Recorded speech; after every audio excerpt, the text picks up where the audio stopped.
Student, आपका स्वागत है पेंसिल्वेनिया लॉ ऑफिशियल में। और आज हम डिस्कस करने जा रहे हैं Indian evidence act PYQ 2023 CBI APO exam का। ठीक है, और हम लोग ये सीरीज़ चला रहे हैं और इसमें हम लोग छोटा छोटा वीडियो बना रहे हैं, एक साथ नहीं कर रहे हैं। और ये ऑफिशियल आंसर की अकॉर्डिंग है, जैसा कि आप IPC वाले वीडियो में देख सकते हैं। मैंने ऑफिशियल आंसर की UPSC का दिखाया हुआ, उसमें उसी के अकॉर्डिंग ही सॉल्व कर रहे हैं।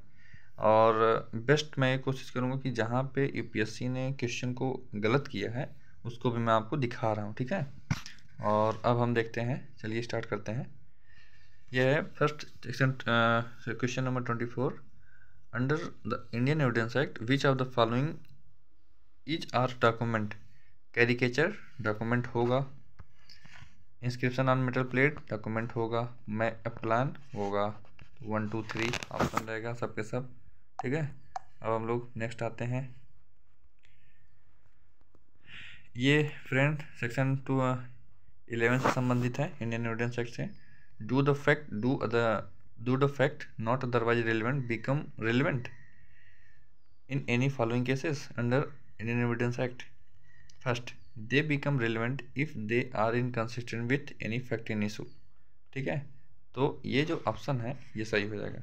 They do not become relevant, not, हाँ नॉट लिख दिया। If themselves they make existence of any fact in issue highly improbable. तो ये ऑप्शन गलत हो जाएगा, क्योंकि वो रिलेवेंट होता है। कोई भी फैक्ट जो कि दूसरे किसी और फैक्ट को इम्प्रोबेबल या हाईली इम्प्रोबेबल बता दे तो वो रिलेवेंट होता है। ठीक है, तो यहाँ पे जो ऑप्शन हो जाएगा हमारे पास वो ये, ठीक है, ये वाला हो जाएगा। अब हम लोग नेक्स्ट आते हैं। ये देखिए friend, which are the following amount to admission under Indian evidence Act. तो अब ये क्वेश्चन काफ़ी टेक्निकल है। State which of the following do not amount to admission?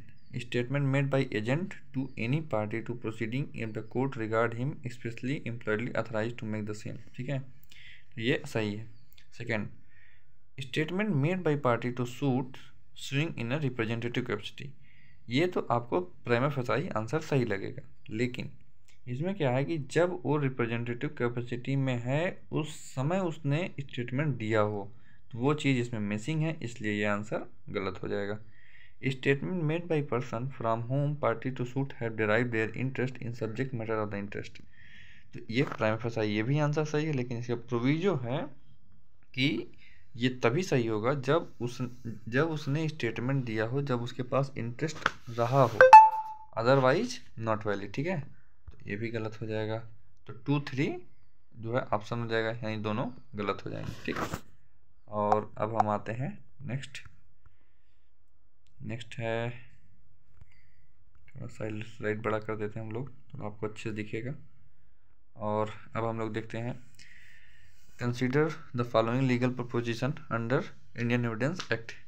Confession by accused while in police custody cannot be proved against him in any case. तो police custody है section 26। ठीक है, section 26 है, तो आप लोग देख ही सकते हैं।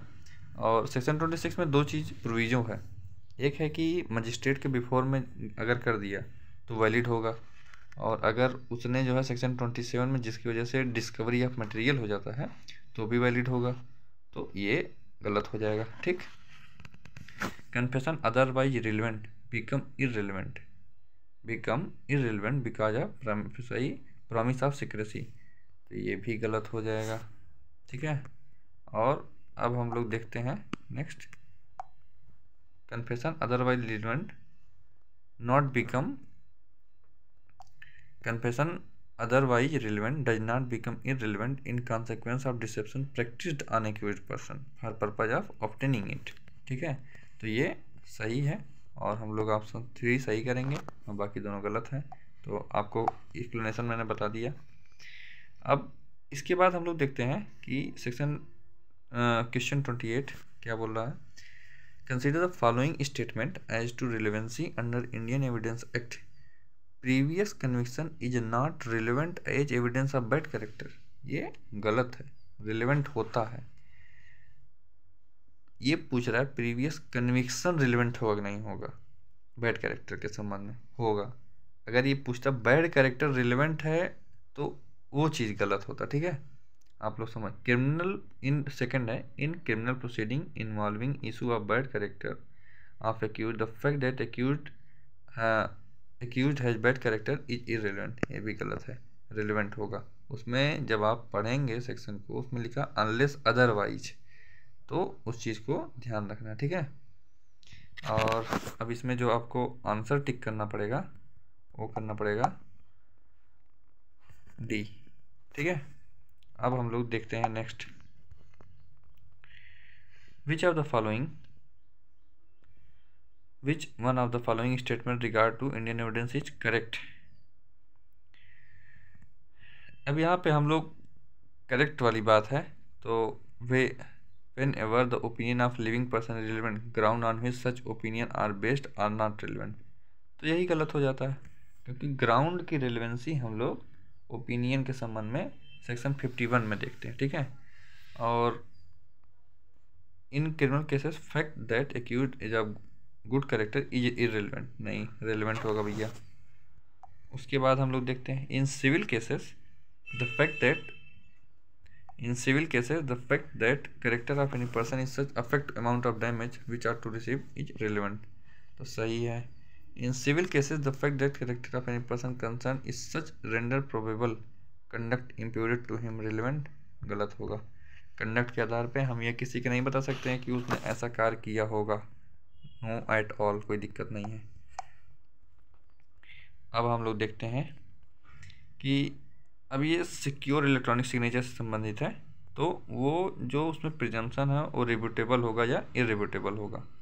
तो ये वही लोग बता सकते हैं, जैसे कि आप अगर सेक्शन 41, सेक्शन 42 और 113, सेक्शन 41, सेक्शन 112, 113 तीन ही जो है कंक्लूसिव प्रूफ है, तो इरिब्यूटेबल तो होगा नहीं, सिर्फ होगा रिब्यूटेबल, ठीक है। तो ऑप्शन ए सही रहेगा, ओके। तो आप लोग इस चीज़ को बारीकी से देखते रहिएगा, तभी जो है आंसर कर पाएंगे। ओ फ्रेंड, थोड़ा सा हम जो है स्लाइड चेंज हो गई थी, अब आप लोग देख सकते हैं next question, which of the following statement is correct if married woman has committed suicide within 7 years of her marriage, first husband and और his relative would be liable as abettors. तो ये option गलत माना गया है, क्योंकि यहाँ वहाँ पे जब सेक्शन 113A पढ़ेंगे आप, तो एंड शब्द का इस्तेमाल किया गया है, न कि और का, ठीक है। तो आप उस चीज़ को ध्यान में रखेंगे और उसी लिए ये आंसर जो है गलत हो जाता है। और उसके बाद बाकी जो दोनों ऑप्शन है, कोर्ट में presume in light of all other circumstance of the case that suicide has been abetted by husband and his relative, तो ये सही है। और the question of presumption in above cases would arise only if it is shown that husband or relative subjected to cruelty, woman to cruelty, ये भी सही है। तो वो जो है एक ऑप्शन आपका गलत होगा, और बाकी जो है इसका करेक्ट आंसर होगा 2, 3। यहाँ से हमारा ख़त्म हो जाता है इंडियन एविडेंस एक्ट। मिलते हैं नेक्स्ट पेज में, तब तक के लिए बाय बाय, और सब्सक्राइब कर लीजिए चैनल को और बने रहिए हमारे साथ, ओके, थैंक यू।